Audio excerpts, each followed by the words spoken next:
All right, try this one more time. Coordinating late night stuff. Anyway, but yeah, so I like this wood texture.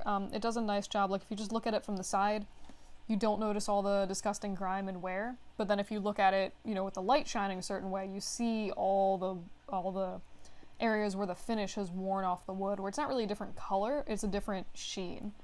And you also see some of the nice scratches where this looks like it's, you know, 1 or 2 scratches in targeted areas rather than super crazy, just like scratch maps, just sort of like thrown on the whole thing.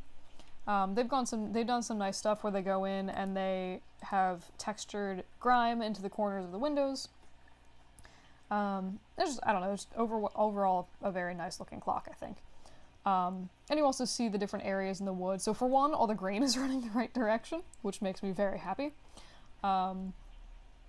The only grain that I question a little bit is like maybe this one here, where it seems like it's running vertically when it should be horizontal, but that's but yeah, then you see, like, I really like this side bit, and it makes sense because like the varnish on the inside is there, so it's catching the light and it's shiny, but then like all around here it's sort of chipped off, but it gives you this really nice effect. Same thing here, lots of nice scratches and good stuff. There's something else I was gonna say and I don't remember what it is now. That's exciting. But yeah, so wood is like one of those really annoying things to texture, and I feel like this is a good example of how to do nice looking wood. That's pretty much it. I do have 4 versions of a glass pen that I've rendered, like a maniac, to demonstrate sort of different, like what I expect of textures and stuff. So here's just a very aggressive example of something that is overly low poly for, you know, like an animation scene or something like that. Computers can handle things much better now, so I would recommend just adding, especially if it's like the only object in the scene kind of thing, add the extra polys. If it breaks stuff, take it out later. But in general, you can usually get away with more polys than you think. The average character, I think, has like, you know, 10,000 polys for a lot of the sort of major games out there that are actually like on decent platforms.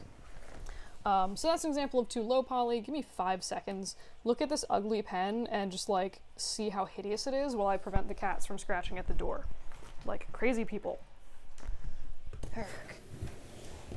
Alright, sorry. So yeah, this is really gross, ugly looking pen, where there's pretty much no textures on everything or on anything.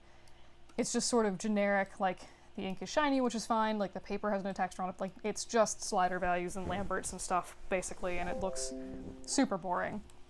So this is an example of kind of like the minimum texturing that I would think is neat, where you have, you know, it's like a wood table, and I'll be back again. Sorry, guys.